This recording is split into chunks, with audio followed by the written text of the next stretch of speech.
Olá pessoal, tudo em paz com vocês? Esta semana nós vamos trabalhar sobre a Divisão Internacional do Trabalho.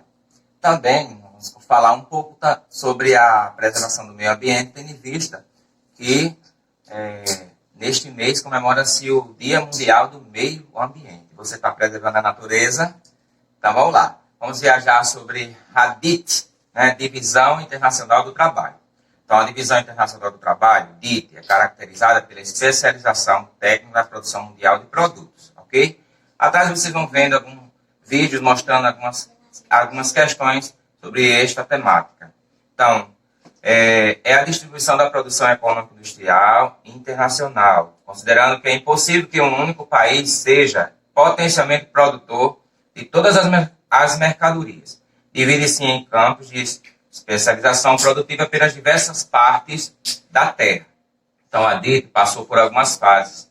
Essas obedeceram à dinâmica econômica e política no período histórico em que existiram. Então, primeiro veio o capitalismo comercial, no século XV e XVI. Vocês já viram isso em aulas anteriores. Depois veio o capitalismo industrial, que foi no século XVII, XVIII e XIX, a Revolução Industrial e tudo mais. O capitalismo financeiro no século XX em diante. Então, a primeira DIT aconteceu durante o século XV, ao longo do século XVI, período de início das grandes navegações e da expansão da civilização europeia pelo mundo.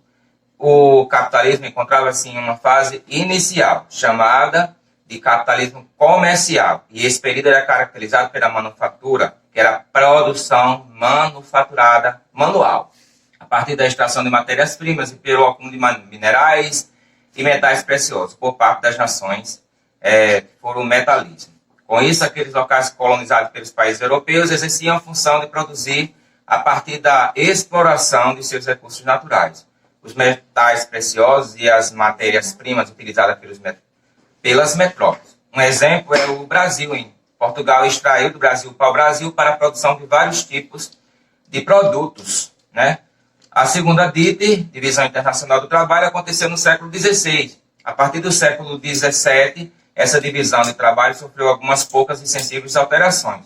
Como a primeira e a segunda Revolução Industrial, as colônias dos países subdesenvolvidos, os pobres,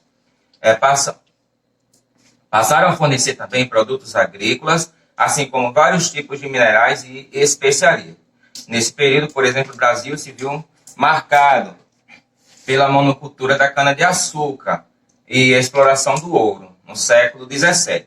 A terceira DIT, ou nova DIT, que é a nova Divisão Internacional do Trabalho, aconteceu no século XX com a Revolução Técnico-Científica e Informacional. Vocês já viram isso, já expliquei para vocês essa que aconteceu na terceira Revolução Industrial, a consolidação do capitalismo financeiro. Temos a expansão das grandes multinacionais pelo mundo, isso acarretou na mudança da Divisão Internacional do Trabalho, que passou a ser conhecida também por nova DIT. Nesse período, os países subdesenvolvidos também realizaram os seus processos tardios de industrialização. Só que, diferentemente da industrialização dos países desenvolvidos, essa aconteceu a partir da abertura do mercado financeiro desses países e pela instalação de empresas multinacionais, aquelas que se espalham pelo mundo, ou globais, oriundas quase sempre de países desenvolvidos. Além disso, assistiu também a uma segmentação do mercado produtivo, para buscar isenções de impostos e rápido acesso a matérias-primas dos países subdesenvolvidos. As multinacionais distribuíram seu processo produtivo por todo o globo terrestre.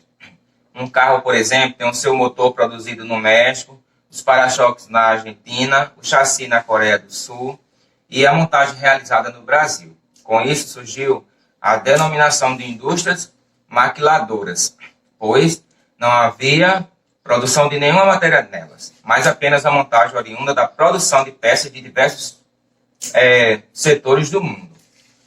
Convém ressaltar também que a produção industrial continua sendo realizada majoritariamente pelos países desenvolvidos, ou com o capital oriundo desses países. Apenas o local da produção é o que mudou, mas todo o capital dessas empresas retorna ao seu país de origem, ou seja, quem é o país que tem a multinacional, Essa migração das multinacionais se deve pela busca de mão de obra abundante nos países pobres e com maiores oportunidades de explorarem os recursos naturais. Olha o interesse dessas multinacionais, certo?